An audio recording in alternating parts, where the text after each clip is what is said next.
All right, here we are. Welcome everybody to the first episode of the podcast. I go by Calvin Michaels. Now, many of you have followed me here from my YouTube channel. If you're unfamiliar with that channel, just search Calvin Michaels. I promise I will pop up. So let me jump into my goals I have, I guess, for this podcast series and just what you can expect with some of the later episodes. Now, if you follow my YouTube channel, you know we kind of talk about a little bit of everything. We talk music, we talk politics, pop culture, we talk life, we talk about what's trending in the news. I tell different personal stories. There's a bunch of different things that go on. And so we're going to keep that same format on the podcast. However, there are going to be additional episodes where I'll bring in different guests. We'll talk about specific subjects. And of course, I always like to just share different elements of my own experience and share my opinion on a lot of things. So this podcast, I'm looking to kind of not conquer, I guess, but challenge and take on a bunch of different subject matter. So sometimes I might piss y'all off. Sometimes you're going to rock with me. Sometimes you're going to be like, I can't stand this dude. He got to go. That dude with the high-pitched voice got to go. But either way, you're here today. So let me talk about what I want to jump into today.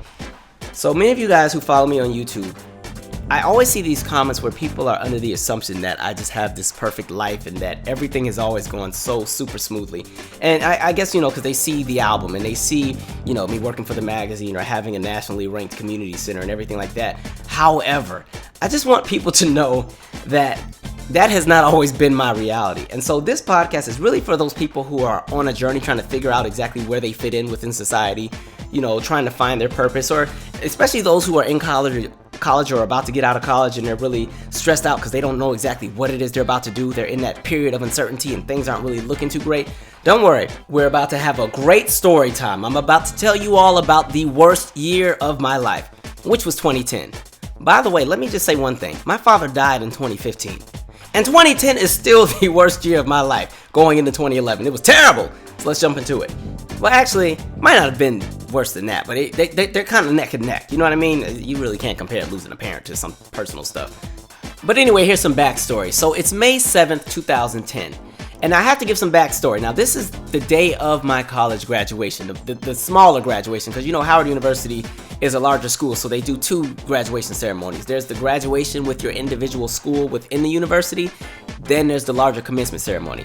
But anyway, some quick backstory. My senior year of college was an interesting one. I had a really great time. It was a lot of fun, but I was really stressed out because I really honestly didn't know what it was I was about to be doing after I graduated. Close to, I want to say, the middle of my junior year, I started recognizing that I had all these additional talents, and I didn't know if school was really what I wanted to do. But I knew I wasn't leaving Howard because I loved it, and two, I am originally from Spanaway, Washington, which is 3,000 miles on the other coastline, and I did not want to go back there, so I said, I'm going to make sure I finish this, program. And so the plan at the time, I was supposed to go and apply to grad school right afterwards, but as I was thinking about things, I was like, you know what, I don't think I want to go right into school because I can barely concentrate right now just to get out of my undergrad. Like, I'm distracted, I got all these things going on. I don't think I'm built to go to grad school right now. And so I talked to some relatives and an aunt, I have this aunt that is just super, super, super successful. This, chair of the bar association, big time lawyer, offices all across the country and does work in Europe and just big time say all be all. And so pretty much my parents have told me, you know what, we've talked to your aunt. We don't want you to stress out. We just need you to graduate. You don't have to worry about school. Take a year off and then you can go back to school. And your aunt actually has a great idea. Some of her lawyer friends are getting ready to go across to Europe for about a year and a half. They need somebody to house sit. And they will pay you to live in their house and take care of it. Just don't tear the house up. And I'm like, cool. And on top of that, we have another deal for you. Your aunt also says she has a job for you at one of her offices or somewhere nearby. And so you can do that for a year while you figure out your life and then, go to grad school if you want to do that or, go into the workforce. And I'm like, okay, cool. So that's like 2 paychecks and I got a place to stay. Boom. It is what it is. And so that was what the plan was for my life after graduation. That's what I thought would be happening. So now let's come back to May 7th. Because this is where the problems first began. So it's May 7th. I'm sitting front row at my college graduation. And not front row because I'm graduating at the top of my class. It wasn't even close. To be honest, because I had such a hard time my senior year, I really dropped the ball. My GPA dropped a whole bunch. It was so bad. Somebody was like, hey man, can I borrow your graduation tickets because I have a whole bunch of family. I don't got enough tickets. Are you going to be needing your tickets? They thought I wasn't graduating. I'm like, listen, I know I'd have missed a lot of class, but don't worry, I'm still graduating. I still finished with a 3.3, 3.4, but I could have done a lot better had I really put in the effort. But anyway, that's another story in itself. But anyway, so I'm sitting in front with this graduation, and there's a problem. Nobody from my family is in attendance. And it's for a bunch of petty reasons. petty reason number one. My mother is one of those people who buys plane tickets as early as possible. Like, if there's an event in August of 2021, she's already online right now trying to find tickets. Like, she does not believe in waiting till the last minute. She's trying to find the cheapest price. So at the beginning of my senior year, she's already hounding me like, when is your graduation? Because I need to know. We got to buy tickets. I got to buy a ticket for me and your father. And I'm kind of like, Mom, the only date I know right now is May 8th. But there's going to be an additional date for my specific school, so you might want to wait. I'm not waiting because I need to buy these tickets now. These things are expensive. I'm like, all right, cool.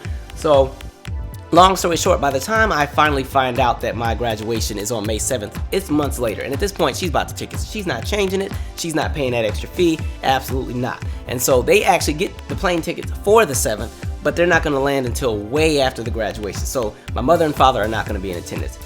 Then I have two aunts. One aunt that married into the family, and then that same super rich aunt that I was telling you about. So I'm maybe 5 minutes from walking across the stage, and I get a phone call. It's the rich aunt. So I answer. I'm like, hello, Michael. Hey, Auntie so-and-so, what's up? Where are you at? I'm like, oh, I'm actually getting ready to walk across the stage. You're not in the audience? I look down at the second row. I'm there. And she's like, no, I'm not there. Like, I didn't know you were graduating today. Me and your other aunt, we're at this Thai restaurant. We wanted to see if you wanted to meet us here. And I'm like, no, I'm about to graduate. Well, I didn't know. What? And I'm like, I told all of y'all last time that there were two ceremonies. One was on the 7th, one was on the 8th. This is the one on the 7th. Oh, well, we're already here eating at this point, so we'll just see you tomorrow. And so I'm sitting there like, okay, you know what? So, I'm walking across the stage with no family to clap for me or nothing. I have my friends in the audience clapping, but, I'm walking across. My parents are probably at home watching Cosby Show, half asleep, and then the two aunts over there just eating pad thai and Thai iced tea, having them a good time, and I'm graduating by myself. So then we go to the following day, and so it's a really great commencement. This is the big commencement with the entire university. Everybody's there, family's there. There was a mishap with another relative that lives in the area that somehow one of my 4 family members took their ticket and they didn't get in, so I had to hustle for them to get a ticket as well. But anyway, so graduation was cool. I think I cried a bit. I might have been the only person who remembered it because my entire class was hungover. I didn't go to the club the night before like everybody else because I was already kind of stressed out about a lot of stuff. But everybody else went and turned up it used to be this club called Love Nightclub. It's not there anymore. I think they turned it into like a winery or something now. But anyway, the commencement was a great ceremony. It was, really well put together. And so I'm at the School of C trying to pick up my specific degree because, they have all degrees, pick it up and then you're free to go and then you're free from Howard and go live your life and be great. And so I'm, in line. There's probably like another 100 or 200 people in front of me. So it's a quick minute. I get a phone call from my dad. Where your butt at? Where are you at? And I'm like, wait a minute, what y'all cussing me out for? Shouldn't y'all be saying congratulations or something? But anyway, I'm like, I'm at my specific school. I got to get my degree. Oh, well, you need to hurry up because we got a dinner reservation. A dinner reservation for what? We got a dinner reservation to Georgetown, so we need to go. And I'm sitting here like, wait a minute. Now, this is my graduation. I haven't had a chance to say goodbye to nobody. I ain't had a chance to take no pictures. I haven't even seen y'all yet. How do y'all already have a dinner reservation literally 30, 40 minutes after the commencement? Like, who does that? But anyway, so, I get my degree. Now I got to hurry back. And then I happened to run into one of my friends, and their mom was like, oh, baby, I gotta get some pictures with you and so-and-so. Get over here, stand by this tree, take some pictures. So those are the only pictures I have from my graduation, like as far as proof that I graduated, are the pictures that my friend's mom took, because my parents didn't even take pictures. I'm like, what kind of mess? Now, mind you, my parents are not hateful people, nothing. I love them to death. They have always been super awesome. Our family is just weird. We just do things differently.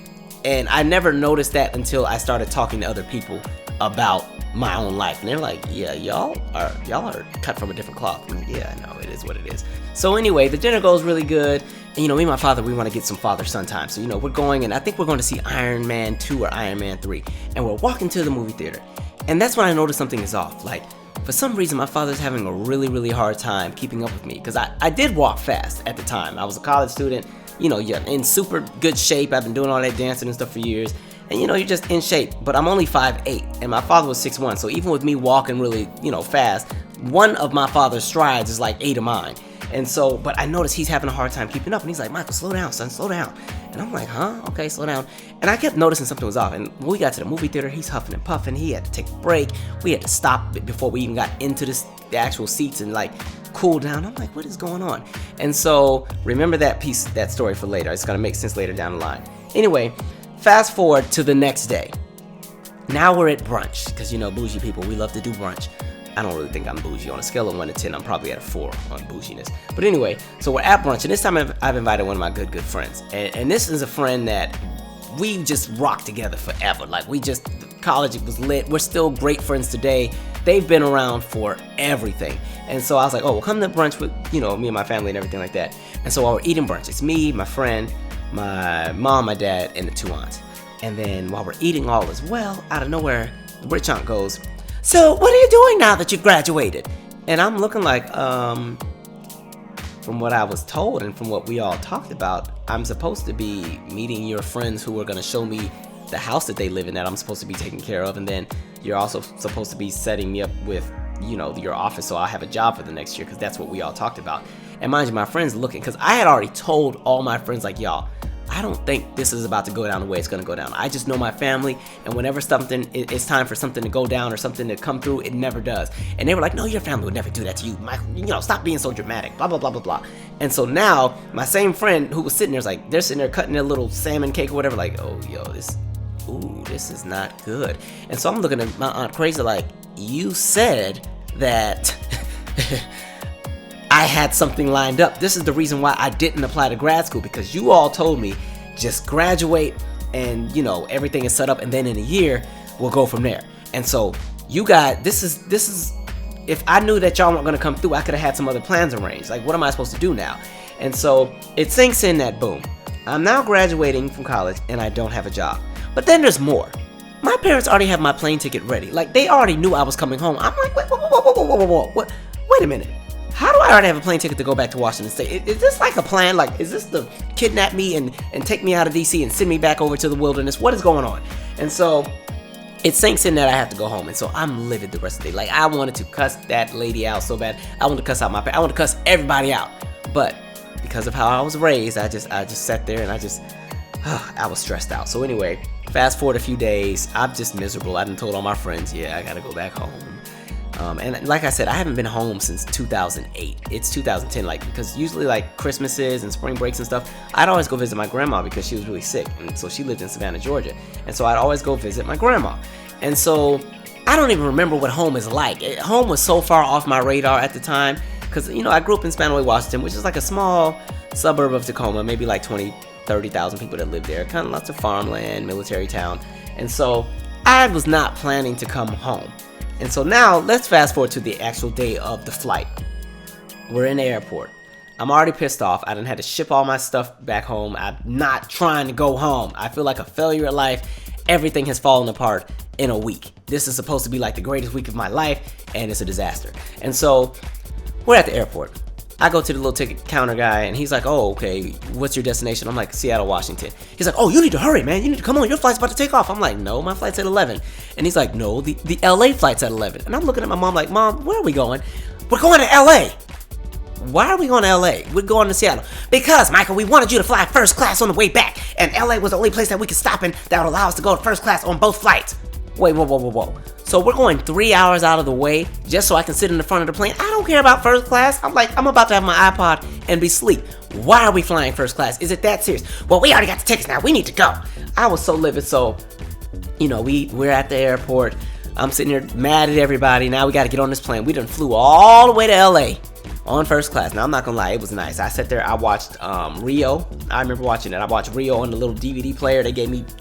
I didn't want to drink the wine in front of my parents because I didn't want them to know that I was drinking at this point. But, I had all the little hot towels and stuff. Cool. So the flight I ain't had a problem with. Anyway, we land. I'm in the airport in Seattle, SeaTac Airport. And, we're in a car just riding back. And I'm seeing, home. And it's sinking in like, yo, I'm really home. What am I doing here? This was not in the plan. What's going on? This is not what's supposed to happen. And so I get home. I get to my room, and then that was like just a punch in the heart because my room is exactly how I left it. I still have the same bunk bed from when I was 12, and mind you, the bottom is a futon, so you gotta sleep on the top. So dating and bringing any kind of chick home was out of the question because what girl wants to climb on top of some grown man's bunk bed when he's living with his parents? Canceled. So that wasn't happening, and so I was like, I don't even know what to do. I remember, I literally remember putting my suitcase down and just looking like, okay, what do we do now?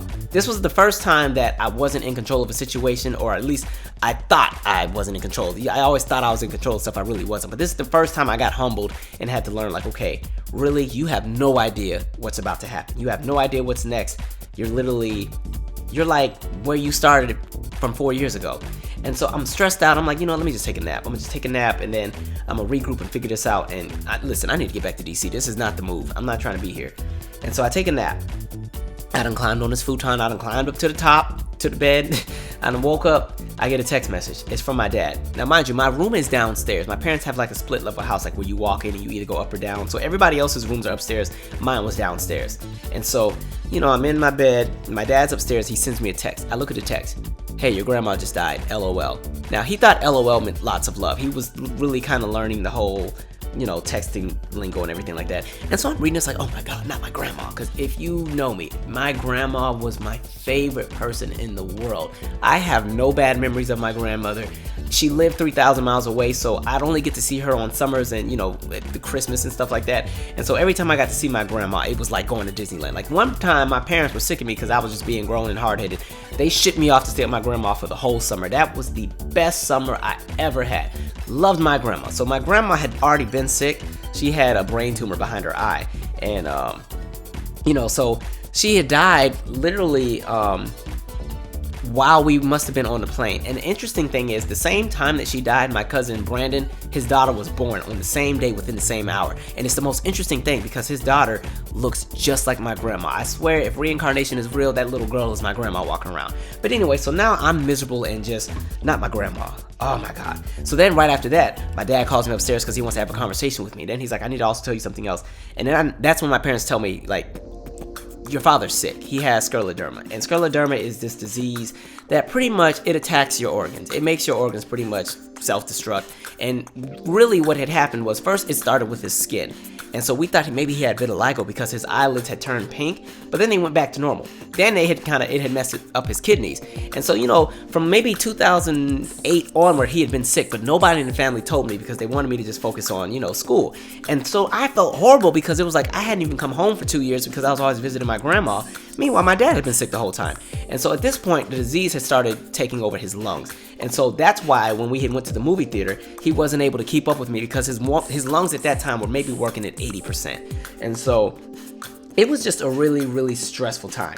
And so we fast forward, we go to Savannah, Georgia for my grandma's funeral. It's the worst, just the absolute worst day ever. I cried my eyes out. I cried so hard. And mind you, I had never really been a crier. Like the first time I had cried was my graduation, like from college. When I left to go to college, I didn't even cry then. Like I think from like 2004 to 2010, I had never shed a tear about anything. And I don't think there's anything wrong with crying. For some reason, I just didn't know how to do it. And I think crying is a gift, by the way. It's a gift because you feel so good after you release it. And so from like 2004 to 2010, I was never able to cry and get stuff out because I also dealt with like a bit of depression like my junior year of college going into my senior year because I got out of I got dumped by this girl and it just messed up my whole, I was just broken. And so my little feelings were hurt. And so even then I couldn't even cry. I didn't even know how to do it. And so, but that grandma's funeral, I boo-hooed the entire time. Like it hurt so bad because I had never really experienced death before. Like my other grandma died when I was 4, and so I didn't really have a big memory of her. And then I had a great uncle who had passed, but other than that, I had nobody close to me ever die before, and I didn't really understand the feelings I had. It was really painful. I cried, and then I was just thinking about, that when this funeral is over, I have to go back home and my life is not together. So now I was crying some more. It was so bad. At the funeral, they had like the nurse lady. She just stood by me the whole time. She just kept giving me tissue and peppermint. And mind you, the whole family was already fighting at this point. So the aunts, like my mom has 3 sisters, and this was her side. So the sisters are fighting about who's riding in what limo, and this person's fighting about this. So one sister's sitting in the back row or in the row with me, and it was a mess. And then I remember we were at the gravesite. I didn't even want to go to the gravesite. I wanted to stay in the car because I don't like when they put the casket in the ground. Even when my father died, it killed me to be at that part of the funeral. I didn't cry during my father's funeral, but the one part where I did shed a good tear was like watching the casket go on the ground. That is the hardest thing you could ever witness. It's just, it's really like, it just solidifies everything. Like I remember when he died, I remember I touched the casket. I'm like, all right, Dad, I'll see you next time. And then I went back, I was like, let me touch it one more time because this is the closest I'm ever going to be to him again. And something about him touching that casket that second time. And then I had this other aunt come and she started rubbing my back. And when people rub your back and give you that hug, it just, so I did that for like 10 seconds, then I was good. But anyway, so funeral happens. All the family goes to one of my aunt's homes. It's a great time. The family, we're laughing, having a good time. It really took the stress off, everything that was going on. It was a great time. But then we get to that night. And I have a cousin who was dating this guy who's kind of a jerk. And long story short, somehow she and this guy end up fighting. Now, at this point, the entire family has left the house. I'm staying with my cousin at my cousin's house. It's me, my cousin Brandon, who you're probably going to hear about a lot in this podcast, and then her and the guy. And so I'm in the room that I'm staying in. Brandon's in the room that he's staying in. I start hearing all this arguing. And then it turns into cussing. And then I hear stuff falling. I'm like, what's going on? And I hear, Michael, Brandon. I'm like, oh, shoot, they in here fighting. Now, mind you, I'm 5'8". At the time, I was probably like 125 pounds. And Brandon, at the time, was probably a little bit bigger than me, but maybe I think he's like 5'10". He might have been 150. So we're two pretty small frame people. And mind you, my cousin and the boyfriend are these big, giant. He's freaking 5'11", maybe 6 feet. She's like 5'10", and they're built like they got grown people weight on them. My little skinny behind, we're trying to pull these two people apart and everything. We're trying to, they're going at it. And I'm like, what the heck? Now, mind you, don't think my cousin is a punk. She knows how to handle her own. She pop, just swinging and stuff. And it's a mess. And mind you, my family, we don't fight like that. So this is the first time I'm ever seeing anything like this before from this side of the family. So I'm trying to pull her apart. My cousin's trying to pull him.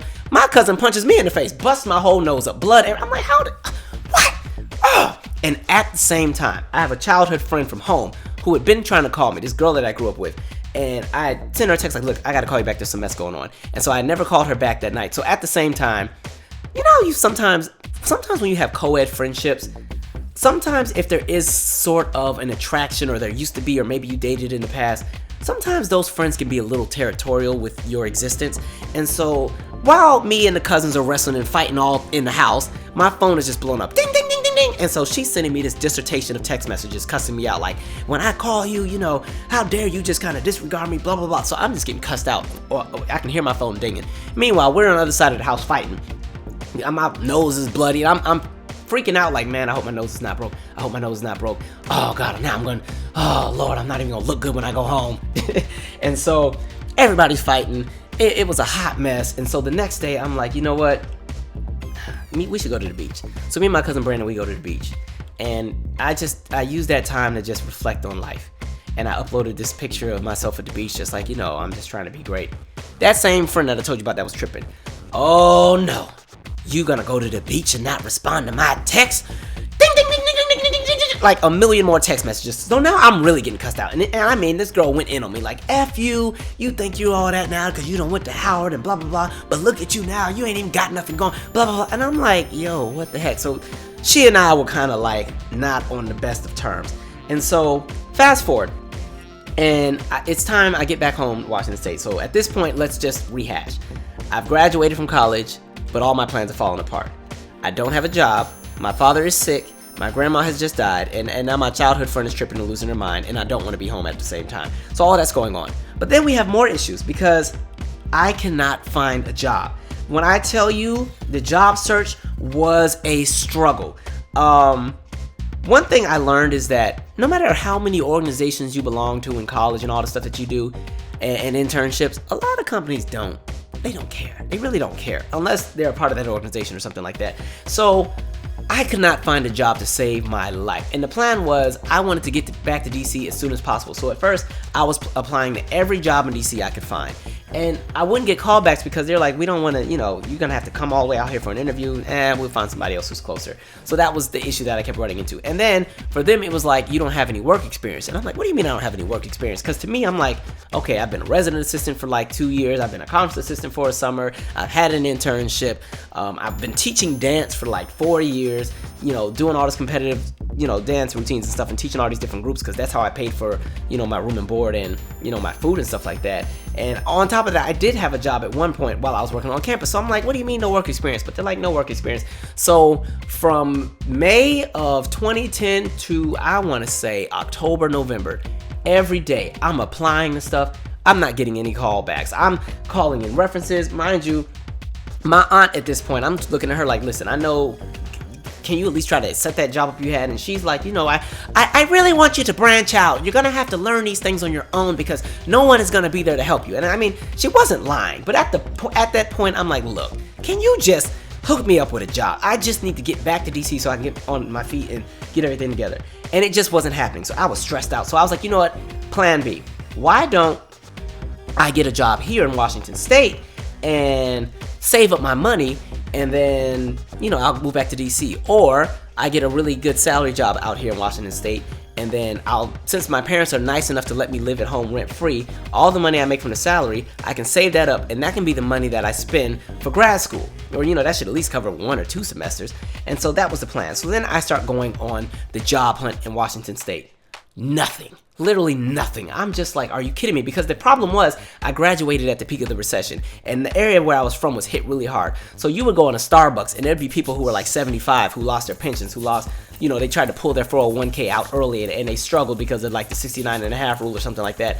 And now they're 70 years old working at Starbucks, or they're working at JCPenney. Like, there were no jobs for people like me. So a lot of times they would bypass me because they're like, you're overqualified, you're not going to really be an asset to this organization, and you're trying to, we can tell you don't want to be here anyway. So I could not get a job for anywhere. When I tell you I applied everywhere, so then it was like, let's bump the government jobs and the salary jobs. Let's just do working wage. I just need something, because at this point I need money. Like, my mother was nice enough to give me like $20 a week, but at this point I'm 22 and I have no job. I have no money. It's a struggle. And so now I start applying to all these different places. I'm Applebee's, TGI Friday. I applied to do overnight stock at Kmart. Like, yeah, I can move some boxes. Yeah, I can lift 100 pounds. Just lying. I didn't apply to Kmart. I wouldn't do Walmart because Walmart is the devil. I was like, F it. Even though I humbled down and applied to Walmart, they didn't even call me back. I'm like, damn. Chili's wouldn't let me wash the dishes. I even went to Joann Fabrics. I was like, listen, y'all need me to cut some sheets and cloth? I can cut some cloth. Like, I can get it. But the Golden Girls who were working there were like, oh, no, we're not hiring. Oh, we're fine, thank you. And then I went to Dick's Sporting Goods, which is like the sports store. And I remember I got humbled so quickly because there was this girl that was there who was now the manager of the store. And she was somebody I went to high school with.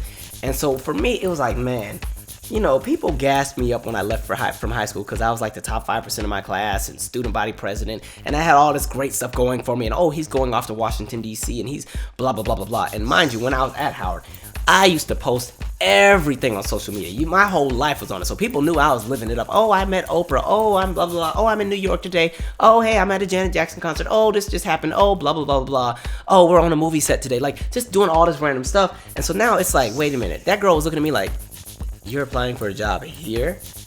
Really? And so I was like, ugh.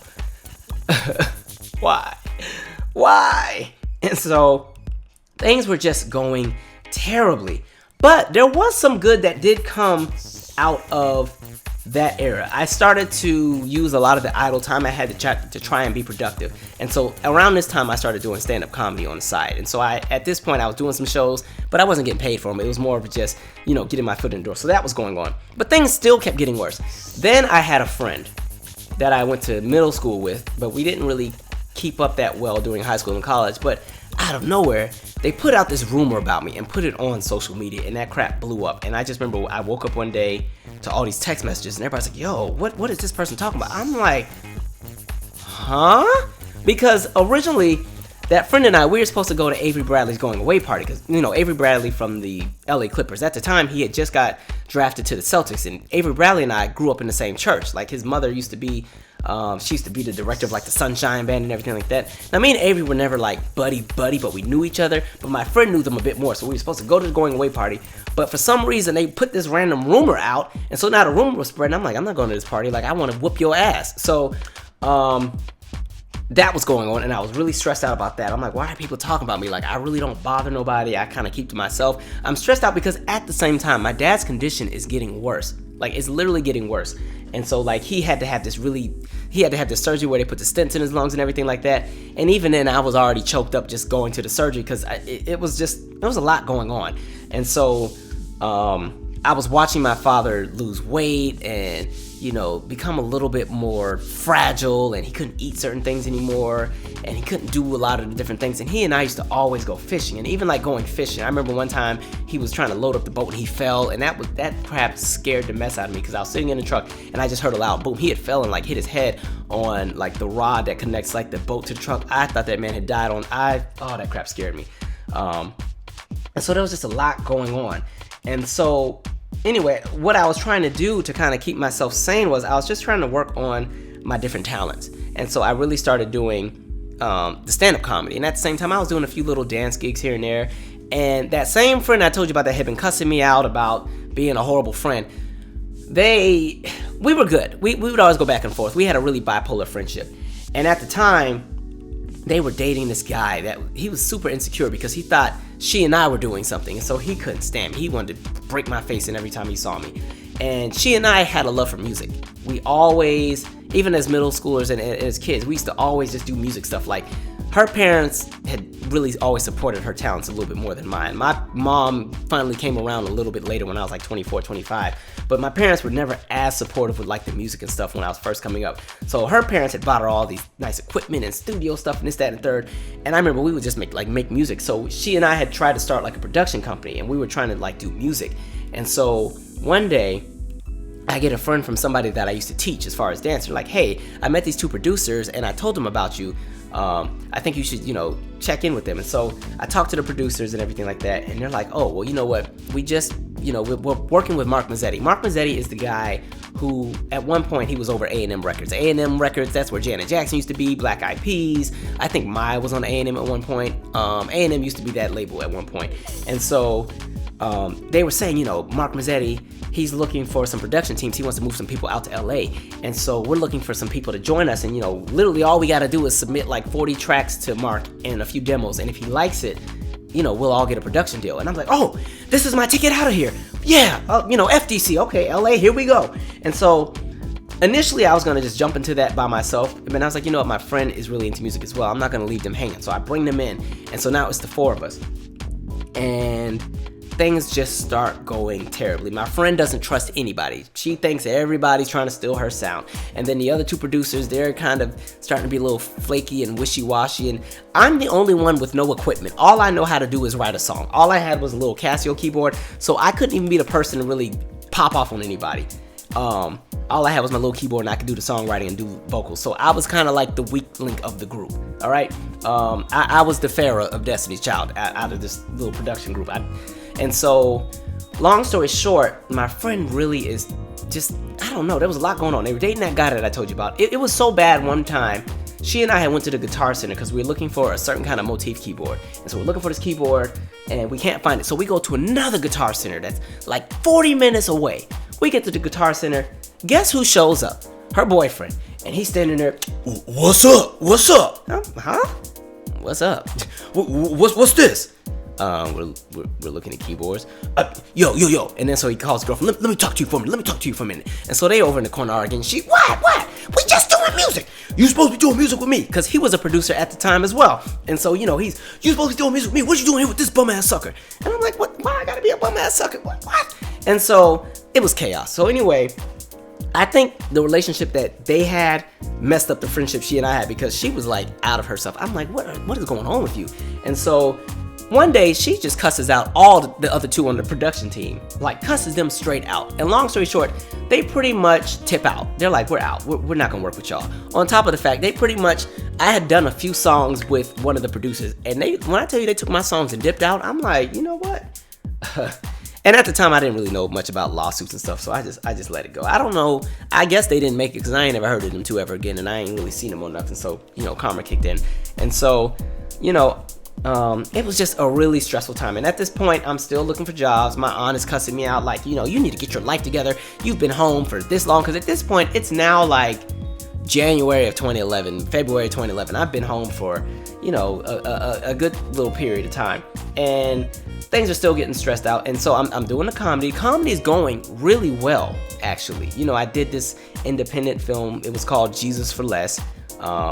Which was a very interesting film. It was the most random thing I've ever seen. It's film about these atheists that ran a Christian bookstore. I'm like, why am I in this? But I had that connection from the comedy shows. The guy that ran the Tacoma Underground Comedy Club had kind of set it up. But then we ran into more problems because then I got blacklisted while I was doing my comedy shows out there. There was another lady who owned like one of the big time comedy clubs in Seattle. And I had been trying to get some stage time, and she kept always saying, oh no, you gotta do smaller shows, you gotta do open mic nights, we gotta know who you are first before we let you come on the stage. Okay, cool. So I end up at this event, and it's for a different friend, and it's a birthday party. And they're like, oh, can you do some jokes or something? Okay, cool, I'll do some jokes. Turns out that same owner is at this party, and they're supposed to perform. And so they're like, oh, well, you know what? Actually, you can open for me at this show. This would be great. And so I'm like, okay. And so I open the show. I do my best set. Like, I'm trying to sell myself to this lady. She gets pissed off, and she's like, one rule of this business is you never upstage to host. You never go out of your way to try to embarrass somebody. You don't got to ever worry about working in this town again. I'm like, what do you mean? Like, I just told my jokes. I'm like, what are you talking about? And so then I couldn't perform at any of the clubs because every time I would call, it would be like, nope, we can't have you. And so there's only one place that I could do shows at, which was not even a comedy club. It was like this community space, and every now and then they would have comedy shows. And so, I would do that show every now and then when I could. So then comedy started turning into a fail. And this is around the time I started my YouTube channel. So those of you who were subscribed to me in the beginning, you remember I used to do my YouTube channels in my mom's bathroom. And then I think I moved to my mom's kitchen. And so, this was the early stages of the YouTube channel. But another thing that I was doing, because I was really miserable at this point. Like, I had friends and stuff at home, but it was different because when you haven't been home for such a long time, everybody has grown up. Your friends who may not have left off for school, they're getting houses. Some of them are getting married. Some of them have really, they have real jobs. I'm still unemployed because I can't find a job anywhere. Nothing is working. I'm doing all kind of small jobs and cutting grass and washing cars and just bumming it out. And it doesn't help that social media will remind you of what everybody else is doing, because social media is kind of one of those things where people only put the best things that are going on in their life. And so I'm looking at all my friends that I graduated from college with. I just got promoted already. I've only been at my job for 6 months. Oh, I just got into Harvard. Oh, I'm going to Europe. And I'm feeling so unaccomplished. Because again, this was the first time I was not in control of anything, and I'm watching my dad get sick. My family at this point is a hot mess on my mom's side since my grandma died. Ain't nobody talking to anybody. Everything's going wrong. And so, mind you, my parents are in the church. And so my parents were like, we need you to start doing more at the church. Like, because we went to like this smaller storefront church, like one of those churches with like 40 members where everybody got to participate. And so I was on the usher board, but then they're like, we need you to also direct the choir. I'm like, oh, you got to be kidding me, not a choir director. You know how many people get made fun of for doing that? And so I end up being a choir director, but there's a catch. I'm drunk at every choir rehearsal or hungover, because they would have choir rehearsal on Saturday mornings. And of course, I'm 21, 22. I'm going out every weekend. So I would always come to rehearsal hungover, head hurting. But don't get me wrong, the choir would sound good on Sunday. But it was just like, I was just in a really bad place. Like, life was not adding up. I don't think I had a drinking problem, but I did notice that when I went out, I drank too much to the point where I'd always be sick, and then I couldn't really do anything the next day. So going to choir rehearsal was always torture. It was the most painful experience, and I don't think any of them ever knew or noticed, because, the church was so small, we didn't even have the musician that was always there. So I'd have to teach them everything a cappella, which was actually really good. If you're ever like somebody who works in music, or you teach music, or you work with a choir, it's always really good to teach everybody everything a cappella so people can learn how to sing with themselves and hear each other, and then you add the music, because then you don't have to worry about people being under the note or over the note. People learn to listen to each other and blend. So I did that, so that kind of worked out. But long story short, things just were not going well. And so the friendship with the childhood friend that I did the music with, we were kind of on and off. And at this point, we had a really big fight. I don't even remember what it was about. I think it was something about us trying to go to Vegas for something. They wanted to go to Vegas to see a concert, but the concert was sold out. And I was kind of like, look, I don't have a job. I don't have money to fly to Vegas. I don't have money to stay for a hotel. The show is sold out. I don't want to be on the streets trying to buy tickets from a scalper. I just can't do it. And so I remember they just were like, you know what, you're full of shit. Because I was planning to go to Essence Festival in 2010, because that was going to be a good year. It was like Gladys Knight, Janet Jackson, Earth, Wind & Fire. I think Charlie Wilson was there, Mary J. Blige. Like, me and some friends from Howard, we were all planning to go, but the plans fell through.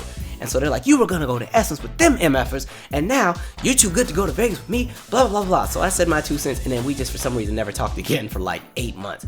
And at this point, I'm just at rock bottom. It's now, if I fast forward, it's probably July of 2011. I've been home for a year and some months. There's been no growth. I'm still applying for jobs.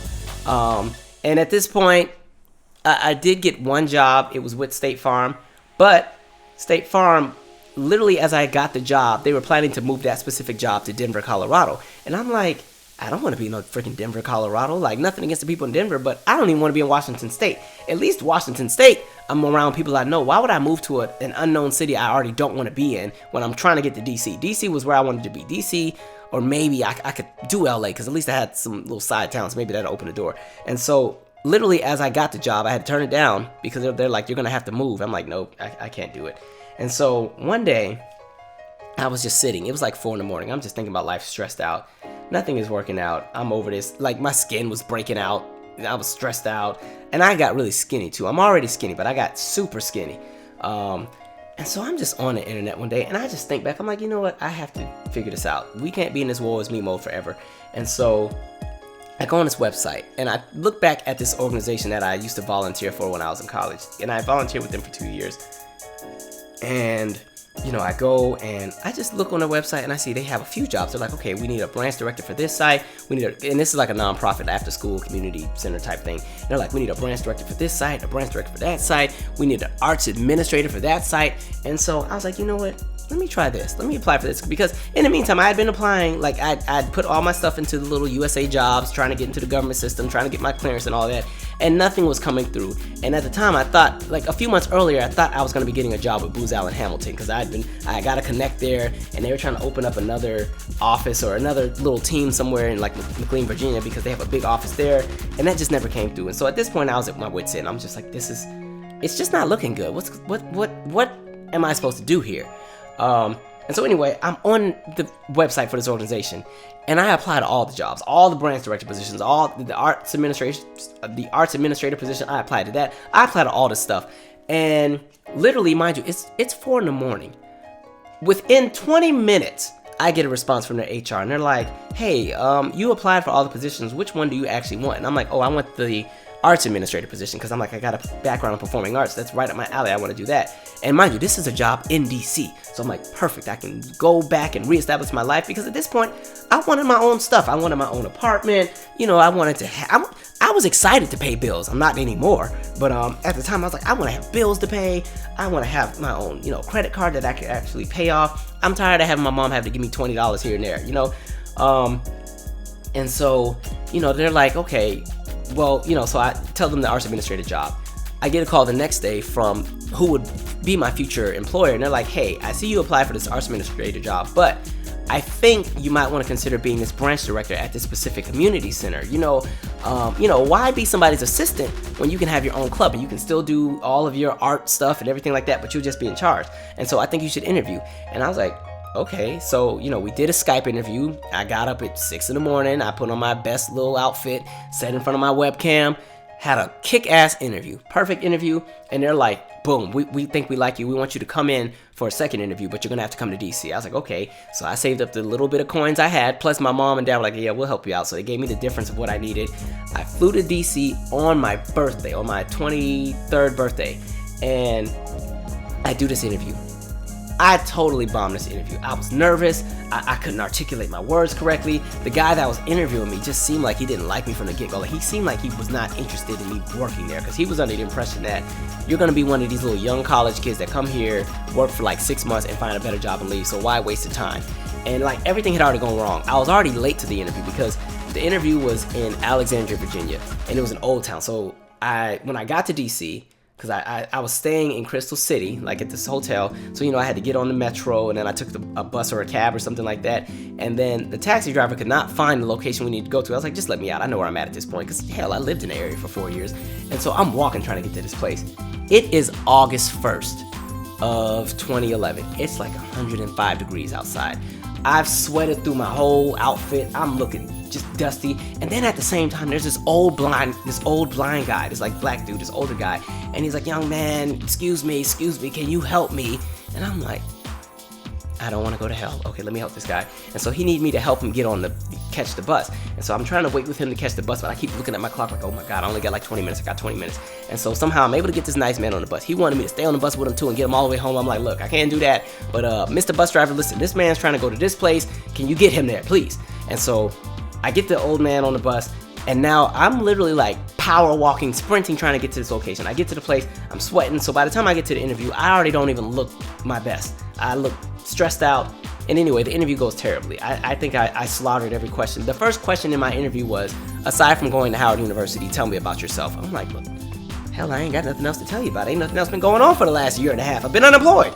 And so I totally am convinced that I don't have this job. And I'm like, I just used my last bit of money to buy this plane ticket out here, and I have to go back home with no job.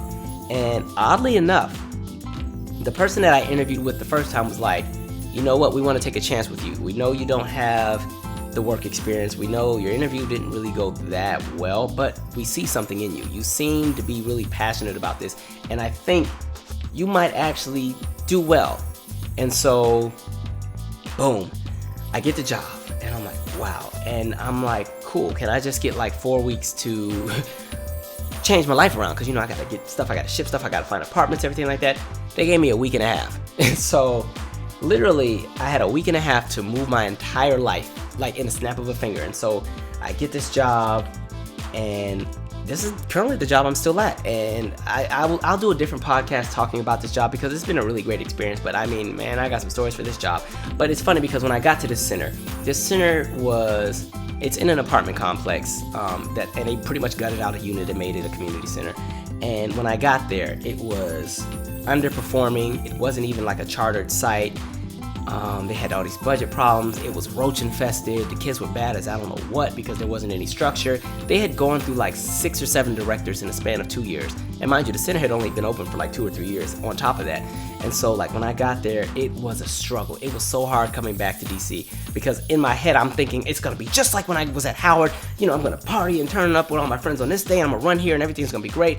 No, times had changed. All the Howard friends that I had, you know, some of them had left the area. Some of them had other jobs. Things had just changed. I didn't live in DC. I was now in Alexandria, Virginia. And at the time, I didn't even have my apartment yet. I was living in a Days Inn hotel. And if you know how I feel about Days Inn, I don't like them because that's where Selena got killed.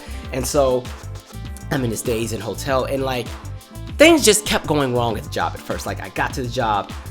The second day of the job, we had an earthquake. And I'm like, what? There's no earthquakes on the East Coast. This earthquake.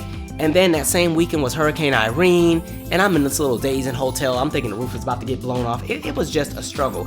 But I stuck with it, and I mind you, even the person I worked with, I couldn't stand. There was this girl that worked there. She was so rude, just nonchalant, and really what it was is that she had been there for 9 years because a different organization had picked up the community center. It was run by Fairfax County, and then my organization took it over some years later. And so she had been there even when it was run by Fairfax County. She was over the job. She was just done.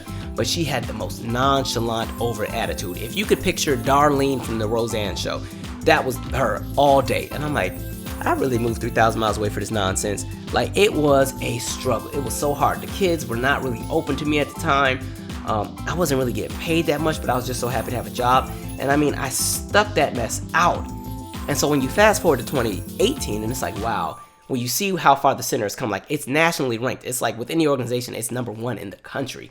And there's just been so many accolades and awards and stuff to come. And then later down the line, there was just so many other things that came and life just got better. So I'll talk about that in another podcast. But pretty much the synopsis of what I want to say in this podcast is for anybody who is in a period where things are not adding up, things don't look right, things are just not going the way you want it to go, you're stressed out, you don't have the answers to everything, you're in this period of uncertainty where things just aren't aligning and you don't know what's next, just understand that your current present state is temporary. It's not going to be your long term. Your today is not your tomorrow. You know what I mean?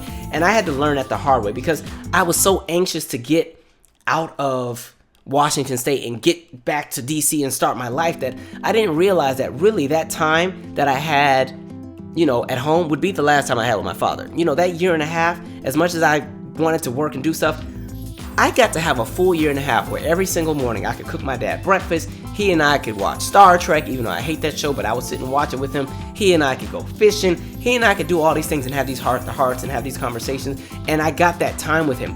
And so I'm grateful for that because once I got this job was so demanding, I didn't get to really go home as much as I would like to and visit. And, you know, over time, my father got worse and worse and worse until eventually he passed away. And so I'm grateful that even though I was miserable, looking back, that was probably the best time I probably could have had because it just opened so many doors and it allowed there to be growth. It also humbled me because I was definitely one of those college students who was like, I went to Howard University. I am going to be the most successful, this, that, and the third, and you guys need to roll out the red carpet for me because I am the exceptional Negro. That's how I was looking at it, and so I got humbled. But literally that time where I had to struggle, that time where I didn't have anybody handing anything to me and I had to fight and claw just to get the little bit of what I had, it humbled me. It also made me have an appreciation for literally everything and everybody who's in my life. And so I'm grateful for that time because really, if I didn't get that year and a half with my father, I probably don't think I would have taken his death as well as I did. And in addition to that, I discovered all these other talents I had. And so that's how I ended up getting a passion for music, which, fast forward to me like having an album out on Spotify and Apple Music. You can get it. It's called Symphonic Euphoria under Calvin Michaels. And, the comedy, and literally the comedy is what ended up launching a YouTube channel, which indirectly now has launched this podcast. And it's just crazy how everything just kind of tied together. And even with the YouTube channel, I did a video one time, and then somebody from a magazine discovered one of my videos and was like, "You're the perfect voice for my magazine. I want you to be one of my writers." And so that, the YouTube channel opened the door for the magazine. And then with the magazine, that opened the door for me to interview a lot of great people like Nelson George, the movie director, and all these different actors and everything like that. And there's just been so many doors to open within the last few years. And all of it originates from that time period where I struggled, that time period where things didn't align, where things were just going wrong, that time period where I thought it was the end of the world, where friendships were falling apart, people were doing all kind of petty stuff, people were dying, people were sick. There was just so many things that were going wrong, and really what it did was it built me up to deal with the things that I had to deal with now, because life is not perfect. There's a whole lot of stuff that still goes on even today, lots of stuff that I'm dealing with, but I'm in a better position to manage it. And on top of that, I think my spirituality got a lot better. I'm in a more centered space. And so for those of you who are in that position where you just really don't know what's next, I say live in that moment. Take it as a lesson and see what it is that you're supposed to get out of that moment that you're in. See if there's something that you're supposed to be learning, if there's a hidden message, if the universe is telling you something, if God's telling you something, whoever you worship, whatever you do, if that being or that entity is telling you something or trying to prevent you from something or giving you a message. Because honestly, had I gotten one of those jobs that I applied for in DC starting out, I wouldn't probably be sitting here right now telling you all these different things. I wouldn't have a nationally ranked community center. I wouldn't have all these different awards and everything because I might have been in the wrong job. And I ended up at a job that aligns with my passions and aligns with me working with people and helping others. And there's nothing like watching kids that once couldn't even read tell you, "I got into 6 colleges last week, Mr. Michael. Like, look at me. I don't even know which one I want to go to. I'm excited." Like, stuff like that is such a reward. And I'll be honest, working in a nonprofit, you do not make any money. But the reward that you get is just watching the growth and watching all these kids amount to different things. Because even within this job, there's been so many opportunities. I've been able to direct shows at the Kennedy Center. I've been able to host all kind of events. And there's just so many doors that keep opening. So for everybody who's in a position where things are not working out, maybe your family's driving you crazy, your relationship isn't going well, you hate your job, you're stressed out at school, anything like that, I just say take it as an opportunity to learn, because it's not going to be your forever. And that's what I have to always tell myself now. Even when my father died and that crap hurt like I don't know what, I had to keep telling myself, how you feel right now is not your forever. So give yourself time to grieve, because you're allowed to grieve. But you know what? This is not going to be your forever. And so anyway, guys, that is my podcast. And so 2010, like I said, was a horrible time period. But I'm grateful for 2010 because it taught me a lot. And it taught me to really value a lot of things and have a different approach with how I go about doing things. I think before 2010, I had a very entitled mindset where I felt like because I was a good person or because I worked hard, things were just supposed to align for me. And I think that opened my eyes to see that, okay, sometimes you may be the best at something, and that doesn't mean the door is going to open. So you're going to have to find additional ways to make things happen for yourself. And you're also going to have to, humble down and reach out for help when you need it. And so that's my podcast. I hope you guys enjoyed. Be sure to, follow. I'm going to try to make sure that I can get this podcast on all the elements. Right now it's on SoundCloud. I'm going to set up Spotify and Apple Music or iTunes, however they do it. And yeah, we will go from there. But anyway, I am out. Subscribe to my YouTube channel. If you want to check out my album, check that out as well. And until next time.